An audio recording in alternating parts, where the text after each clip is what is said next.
నాసిరకం మద్యంతో జే బ్రాండ్లతోటి రాష్ట్రాన్ని నాశనం చేస్తారా?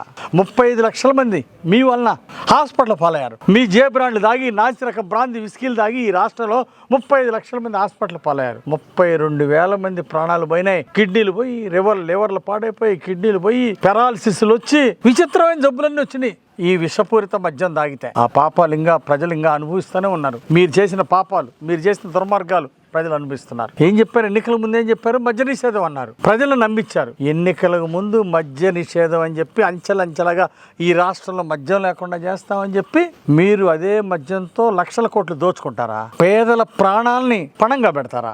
35 లక్షల మంది హాస్పిటల్ పాలైతే మీకు జాలే లేదా? మీకు అసలు మానవత్వం ఉందా? వేల కోట్లు దోచుకోవటమే మీరు ఆలోచించారు కానీ ఎప్పుడన్నా పేదోడి ప్రాణం గురించి ఆలోచించారా? 32,000 ప్రాణాలు మీ ప్రభుత్వం ఆనాడు మీ ప్రభుత్వంలో బలికొన్నారంటే మీకే చెమగుట్టినట్టు కూడా లేదు. ఎందుకంటే అవినీతి సొమ్ముతో లిక్కర్ మాఫియాతో సంపాదించినటువంటి డబ్బులు తైతక్కలాడారు. దుబాయ్లో ఎంజాయ్ చేశారు, సినిమాలు తీశారు, షికార్లు చేశారు.